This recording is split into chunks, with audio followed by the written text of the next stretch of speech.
Hi all, ಇದು ನನ್ನ first shorts. ಇವತ್ತು ಇದು ನನ್ನ ಮಾರ್ನಿಂಗ್ ಎನರ್ಜಿ ಬೂಸ್ಟರ್. ಸೊ ನನ್ನ ಮಾರ್ನಿಂಗ್ ರುಟೀನ್ ಬಗ್ಗೆ ಇನ್ನೊಂದು ದಿವಸ ಹೇಳ್ಕೊಡ್ತೀನಿ. ಇವಾಗ ಒಂದು ಇನ್ಸ್ಟೆಂಟ್ ಹೆಲ್ದಿ ದೋಸೆ ಮಾಡೋಣ. ಫಸ್ಟ್ಗೆ 1-2 ಚಮಚ ಗೋಧಿ ಹಿಟ್ಟು,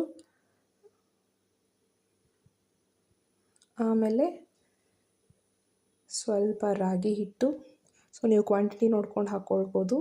ಸ್ವಲ್ಪ ಅಕ್ಕಿ ಹಿಟ್ಟು, ಸ್ವಲ್ಪ ಜೋಳದ ಹಿಟ್ಟು ತೊಗೊಂಡಿದ್ದೀನಿ, ಆಪ್ಷನಲ್ ಇದು. ಆಮೇಲೆ ಸ್ವಲ್ಪ ಮಲ್ಟಿಗ್ರೇನ್. ಸೊ ನೀವು ಯಾವ ಮಲ್ಟಿಗ್ರೇನ್ ಬೇಕಾದ್ರೆ ಯೂಸ್ ಮಾಡ್ಬೋದು. ಕ್ರಿಸ್ಪಿ ಆಗೋಕ್ಕೆ ಸ್ವಲ್ಪ ರವೆ, ಸ್ವಲ್ಪ ಉಪ್ಪು ಹಾಕಿ ಮಿಕ್ಸ್. ಸೊ ನೀರು ಜೊತೆ ಮಿಕ್ಸ್ ಮಾಡ್ಕೊಳ್ಬೋದು. ಮೊಸರು ಫಸ್ಟೇ ಹಾಕ್ಕೊಳ್ಬೋದು, ನಾನು ಮರ್ತೋಗಿ ಮತ್ತೆ ಹಾಕ್ಕೊಂಡಿದ್ದೀನಿ. ಅಷ್ಟೇ. ಸ್ವಲ್ಪ ಈನೋ ಪೌಡರ್, ಎಗ್ ಇಷ್ಟ ಇರೋರು ಎಗ್ ಸಹ ಹಾಕ್ಕೊಳ್ಬೋದು. ಸೊ ಬ್ಯಾಟರ್ ಕನ್ಸಿಸ್ಟೆನ್ಸಿ ಸ್ವಲ್ಪ ತಿನ್ನಾಯಿತು ಅಂದರೆ ಯಾವುದಾದ್ರೂ ಒಂದು ಪೌಡರ್ ಹಾಕ್ಕೊಂಡು ತಿಕ್ ಮಾಡ್ಕೊಳ್ಬೋದು. So instant dosa is ready.